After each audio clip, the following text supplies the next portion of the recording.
훈남 훈녀를 꿈꾸는 11살 친구들을 위한 방학생활 쇼쇼쇼 훈훈한 10일. 안녕하세요. 비주얼이 훈훈한 우신입니다. 안녕하세요. 마음이 훈훈한 MC 샤오입니다. 훈훈한 11의 귀염둥이 마스코트 나현입니다. 제가 오늘은 이 금속 탐지기를 준비했죠. 우신이 형, 일로 와봐봐요. 왜요? 잠깐 몸 수색 좀 하겠습니다. 뭐 하는 거야? 삐삐삐. 여기 있었네. 자, 형 왜 이렇게 돈 안 들고 다녀요? 100원? 아, 지금 뭐 하는 거예요? 아니, 이게 바로 오늘의 주제입니다. 오늘의 주제? 오늘의 주제가 돈이에요? 아니요. 이것과 관련이 있지요. Are you ready? 지금부터 시작한다.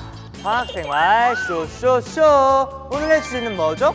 오늘의 주제는 바로 제주꾼 금속. 형제.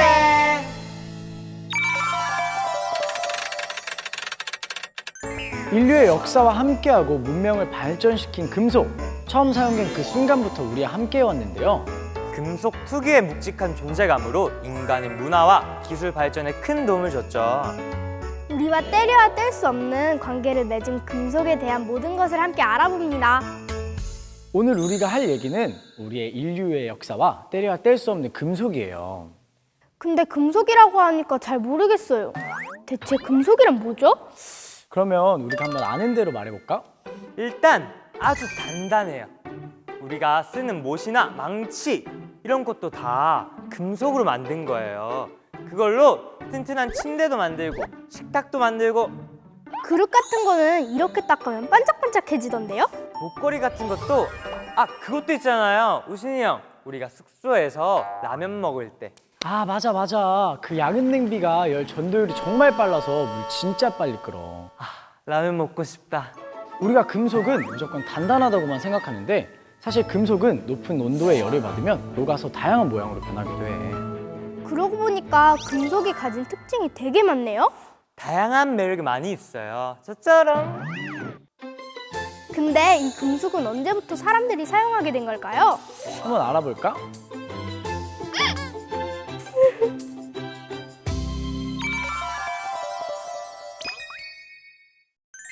옛날 석기시대에 가진 건 돌멩이와 흙밖에 없는 샤오라는 청년이 있었어요. 배고파. 나무에 달린 열매를 먹어야겠다.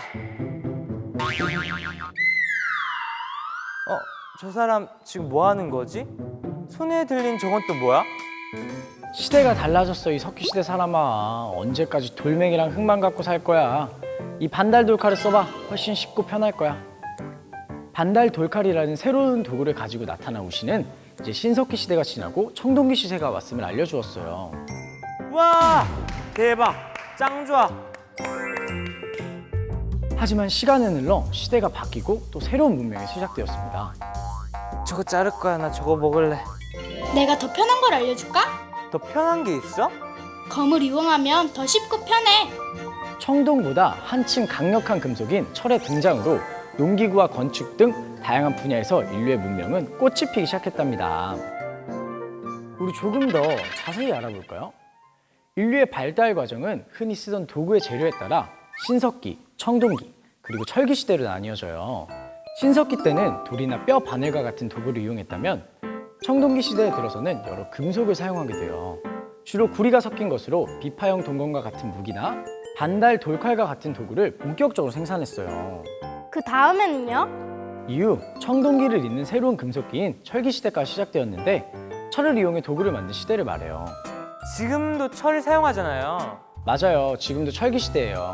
철은 구하기도 쉽고 단단해 활용도가 높은 금속이고 철제 농기구를 생산할 수 있어 농업도 크게 발달할 수 있었던 거예요.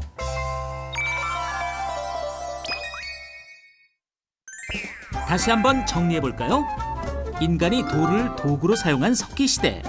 인류의 역사에서 가장 오랫동안 이어져 온 시대인데요.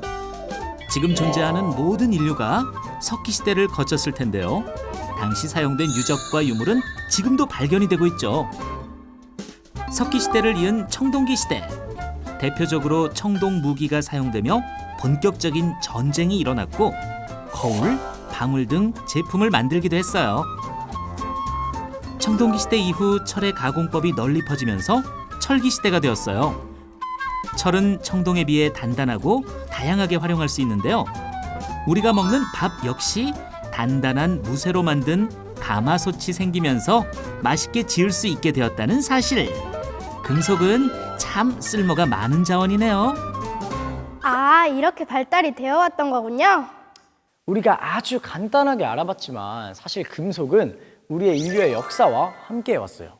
맞다! 우리나라가 서양보다 금속으로 더 앞선 게 있잖아요. 정말요? 그게 뭔데요? 오, 우리 샤오 공부 좀 해왔는데 15세기 중반에 독일의 구텐베르크라는 사람이 서양 최초로 금속 활자를 만들었대요. 그런데 우린 그보다 더 빠르게 빠르게? 해냈죠. 그게 바로 직지심체요절이라는 책이에요. 직지심체요절? 들어본 적 있어요. 직지심체요절은 1377년에 금속 활자로 찍어낸 세계에서 가장 오래된 금속 활자 책이에요. 그전에도 이미 목판 인쇄가 있었는데 금속 활자라서 가지는 특별한 의미가 있나요?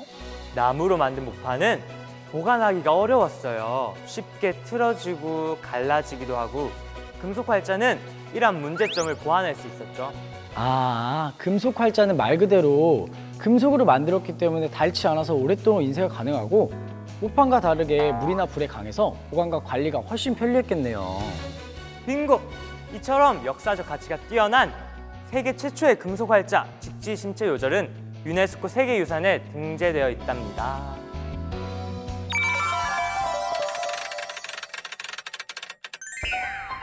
금속과 관련된 재밌는 이야기 하나 들려드릴까요? 때는 1800년대 중반, 프랑스의 왕궁에서 파티가 열렸습니다.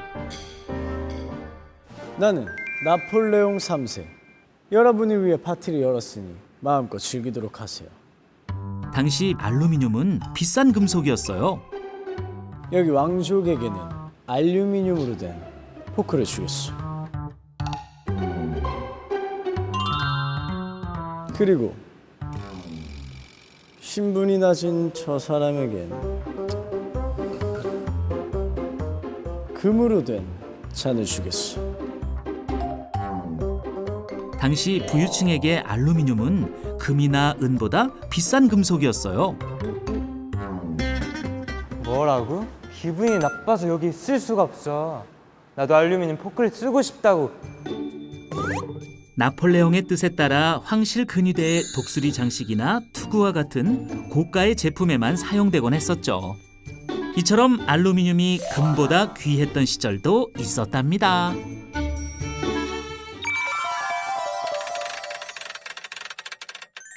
종류도 많고 쓰임새도 다양한 금속. 그래서 정리해봤습니다. 우리끼리 뽑아본 금속 어디 사용되나? 첫 번째는 우리가 사는 집, 건물, 자동차, 어디든 가장 많이 쓰이는 금속 바로 철입니다.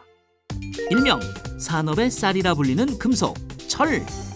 철은 우리가 사용하는 금속의 90% 이상을 차지하며 우리 생활의 중심에 있는데요. 만약 철이 없다면 우리 버스를 타지도 못하고 기차를 타지도 못했을 거예요. 안녕, 난 철이라고 해.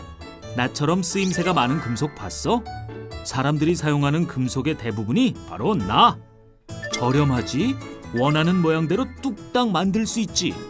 산업 전반과 생활용품에 널리 쓰이니까 사람들이 나를 산업의 쌀이라고 부르는 거야. 우리가 사용하는 금속 두 번째는 우리와 아주 친숙한 알루미늄입니다. 우리와 가장 친숙한 금속, 알루미늄. 알루미늄은 철 다음으로 많이 생산되는 금속으로 가장 많이 쓰이는 곳은 자동차, 그 외에 창틀이나 건축 자재, 그리고 포일이나 각종 용기에 주로 쓰입니다. 아마 내 이름 되면 모르는 사람 없을걸? 나는야 사람들과 가장 친숙한 알루미늄.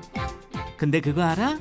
나는 새로 만드는 것보다 사실 재활용할 때 더 유리해. 음료수 캔부터 자동차, 건물까지 나를 재활용하면 에너지도 아끼고 폐기물 발생도 줄일 수 있어. 다양하게 쓰이는 금속 세 번째는 이름은 생소하지만 쓰임새는 익숙한 리튬입니다. 전지를 만드는 1등 공신 리튬. 리튬의 용도는 아주 다양하고 또 시대에 따라 크게 변했는데요. 오래전엔 항공기나 무기를 제조할 때 많이 쓰였다고 해요. 하지만 최근에는 전지에 많이 쓰이며 카메라나 노트북 그리고 휴대전화 등 휴대용 전자기기에 널리 사용되고 있습니다. 나 리튬을 처음 발견해 주신 나의 아버지는 스웨덴의 아르프 베드손이란 분이야. 난 사실 세계 2차 대전과 냉전 시대에는 항공기와 무기 개발에만 많이 쓰였어.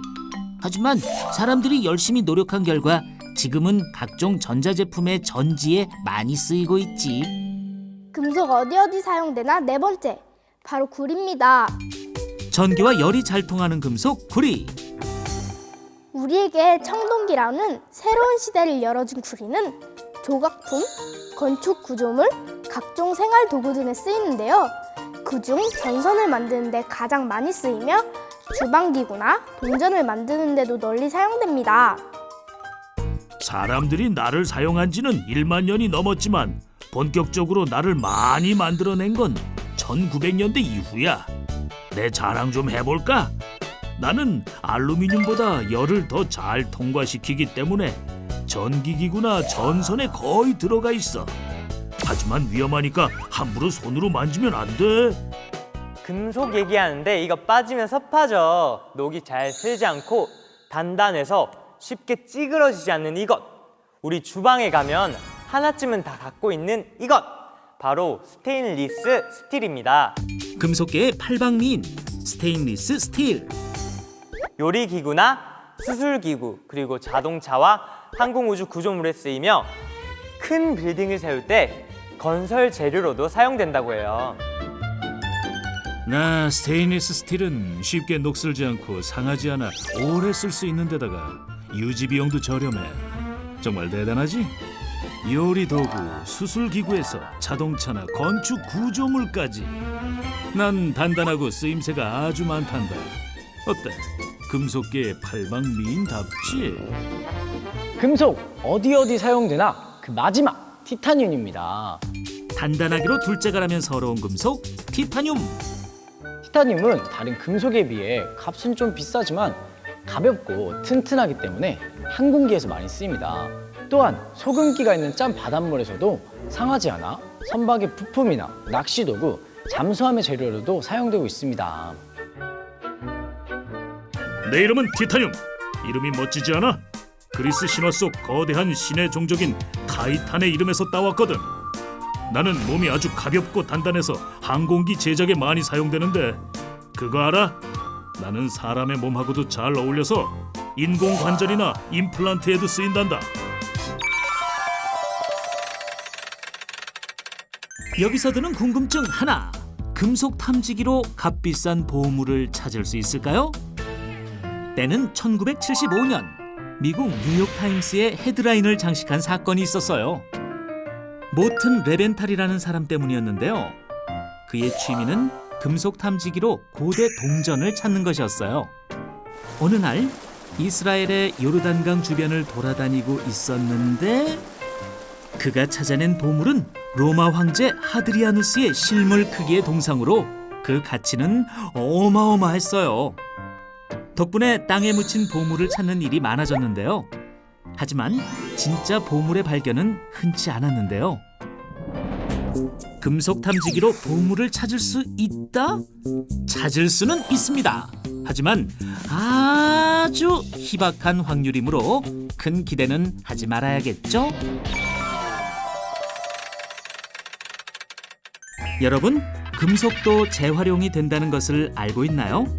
특히 우리나라는 자원이 부족한 반면 그 자원을 쓰는 일은 참 많은데요. 휴대전화에는 금, 은, 동과 같은 귀금속과 각종 희귀금속 등 유용한 금속이 고농도로 함유돼 있기 때문에 재활용을 많이 하고 있습니다. 실제로 우리가 많이 쓰는 전자제품 속 금속의 경제적 가치는 엄청납니다. 이제는 버려진 것도 다시 살펴보면 훌륭한 자원이 되지 않을까요? 우리가 잠깐 알아봤는데도 금속의 쓰임새가 정말 대단하죠. 네, 우리 생활 곳곳에 다 있는 것 같아요. 곳곳에 다 있는 것도 모자라서 혹시 그거 아세요? 우리 몸속에도 금속이 있다는 거. 에이, 말도 안 돼. 진짜. 어떻게 우리 몸속에 금속이 들어있지?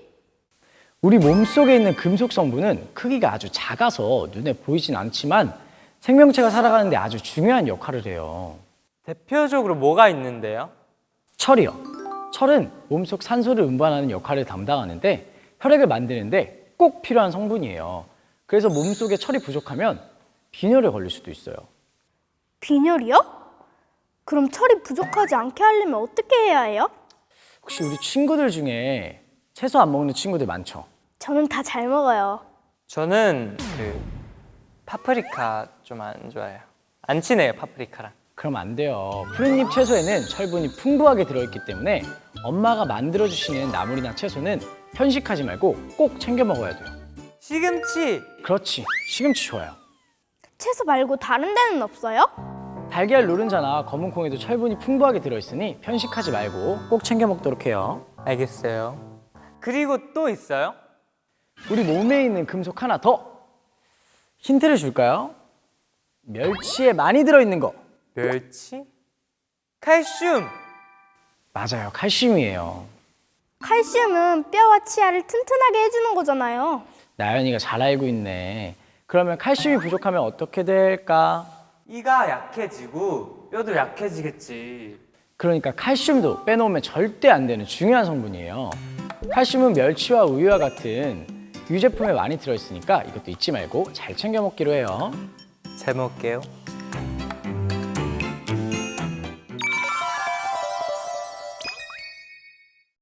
오늘 배웠던 금속의 세계 여러분께 유익한 시간이 되었길 바라요.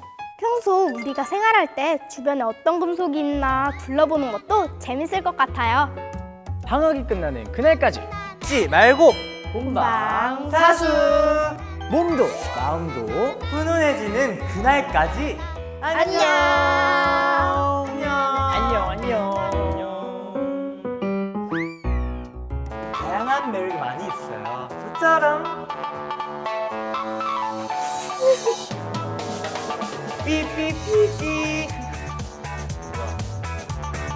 이거 금속 탐지기 다시 해요.